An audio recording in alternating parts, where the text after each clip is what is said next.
The absence of negative feelings doesn't necessarily make your life a happy one, because funny thing is that all the, I don't know, 38,000 feelings we can feel are going the same path in the brain, like over the same cortex. So anger and passion kind of feel like the same, just slightly different. And then also regret and nostalgia, or anxiety and excitement. So avoiding to feel the negative feelings isn't actually something that's gonna make your life a better one, or that's gonna help you.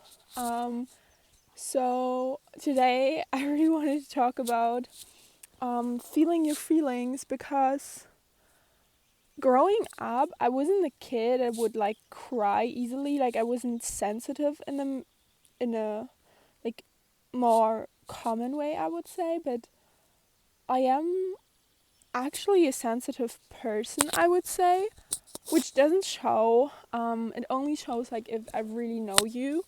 Um, so a long time I was also thinking that avoiding the negative feelings is just protecting me, and it's gonna like help me to be more happy.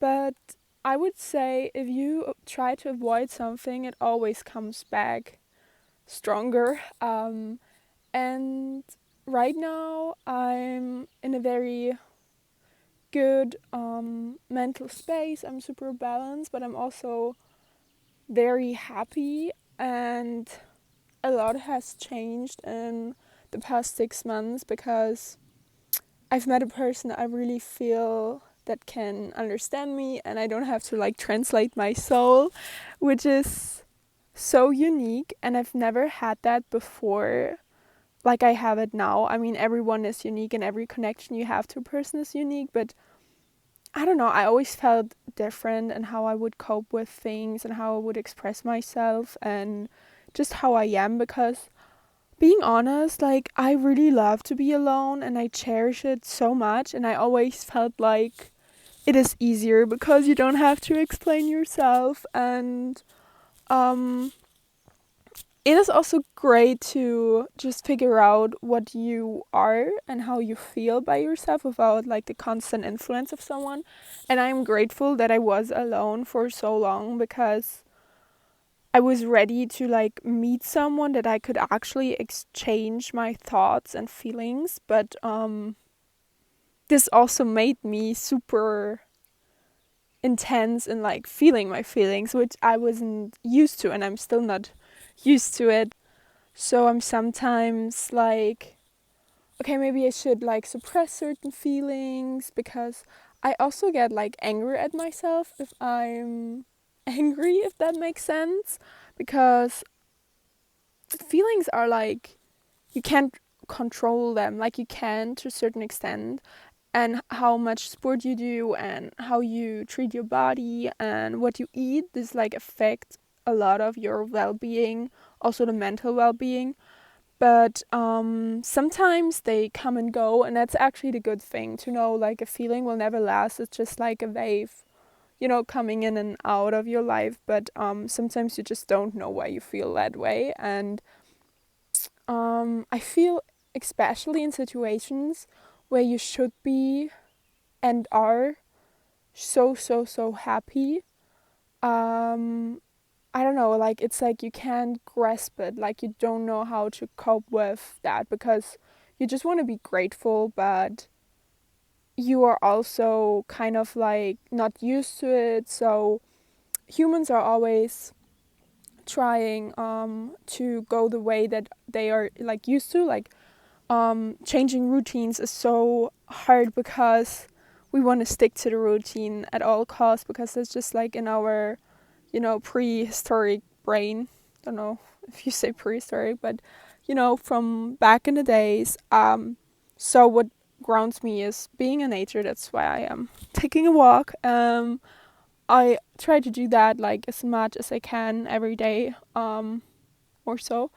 But I think the biggest lesson that I took from like being my 16, 18, 19 years old self to now is that I should feel all my feelings, even though I don't know why I'm feeling them, and I don't know how long they will last. And it's okay to have mood swings, because it's another thing, like society always tells women to not have mood swings, like you gotta be consistent and all, but also living more with your cycle and emotions, it actually helps you, analyze your own patterns and why you might feel like that. Because, like, depending on my cycle, I kind of know if the feeling is real or not. So that's actually nice, because then you can just, like, feel it, but don't get attached to it, if that makes sense. And by cutting off the bad feelings, or the feelings that you don't want to feel,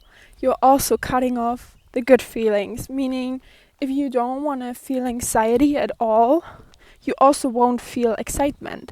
So life is always about balance, and it just feels so much better if you feel all the emotions.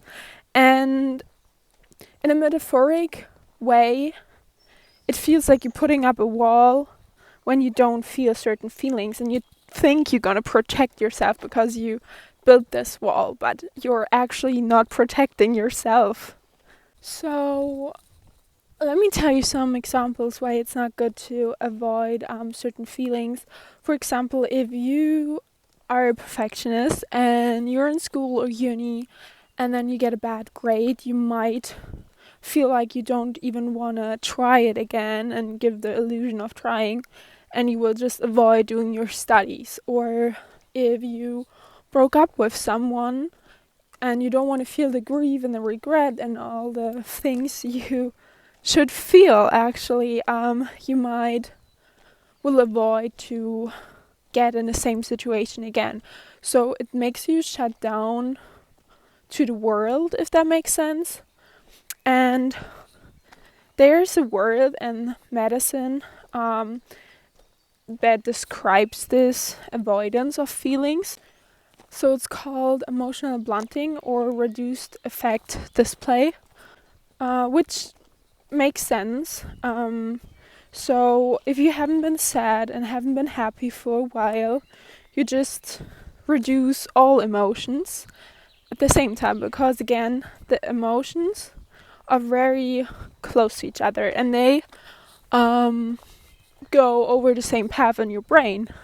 And in other words, it pretty much means that you can't really engage with your environment, and it feels like there's like a barrier, so you can't really feel what other people are feeling or what nature is telling you. Like, for example, if you're like with your family and you see like them having fun, like you kind of feel it, but you can't engage with the feeling when you have this emotional blunting effect. And it also has to do a lot with stress level. Like, everything that is not how it was intended to be has to do with like overstimulation and stress, because 70% of the people experience chronic stress, because we were not designed to live in an environment that is so overstimulating. So we were like designed to like live in nature, live like a slower life. And I don't know if you've seen that on Instagram a lot, but I feel like there's more awareness to that importance of nature now than it was like a couple years ago. It's kind of like a trend, like everyone is like, okay, I want to connect more with nature, want to do this and that, which is good. Like, I'm not gonna complain about that, but it is because we were naturally designed for it. So it's good that we have this desire ingrained in us. And lately I was thinking a lot about like what I want for my life and how I want it to look like. And I'm a horse trainer, and I think that was the thing that always kept me grounded and could like actually figure out my emotional state and just like manage myself. So I know I want to live on a horse farm, have horses and all of that. And I do have that. Like, I live between Florida and Germany, and being in Florida, it's great because you only have land and horses pretty much. It can get lonely, which is like weird in the same, like on the same time, but which can be weird too, because you feel like, okay, you're in your 20s, you want to, go out, have fun, do all of that. But honestly, it never makes me so happy like just being with my horses or with like people I actually like, or that actually like me more so, and that I know I can just be however I want to be. And it's not stressful, and I feel like I just love that I kind of grow up like that. I just love that I grew up like that. And also my mom, she was always not like crazy about nature, but not very how do you say that? Like, we would always eat like organic, because my dad, like, he hunts too, so we always had that. And I feel like it does something with you. And I also read that you eat the energy, so I think it's also important to make sure what you're eating and all of that. And I always had that like in myself because I grew up like that, but also now with like the awareness, I know that I want it for my life and for my kids to be like that. And also I think for music making, being close to nature, being grounded is so important and so good, because when we are overstimulated, we compare each other and take inspiration from people, and then it's not actually your own idea. Like, you have to be in silence to recreate something unique. What actually happens when you don't feel your feelings, one day they are gonna come back, and it's gonna be so intense that you can't handle it, and then you're gonna shut down as well. And I feel kind of like I was experiencing that to a certain extent, because I just never had that before, so I wasn't used to it. And also before, I wouldn't go too deep into my emotions. And songwriting actually helped me a whole lot. But yeah, it's like good to be aware of that and to make sure that you don't avoid your feelings, because then there will be the day where you can't handle them anymore because it's too intense, and that would mean you would cut out on happiness and sadness. And again, like, if you cut out only the sadness, you can't be happy, and that's kind of the purpose, to like find out what your purpose is in life, to be fulfilled and happy. So I guess what I'm gonna take out of it, and what you can take out of it, is to feel your feelings and to not judge them, because they go and come in waves. To engage with them as much as you can, so they don't get too much. And if you don't know how exactly you feel, like, go in nature, sit with yourself in silence.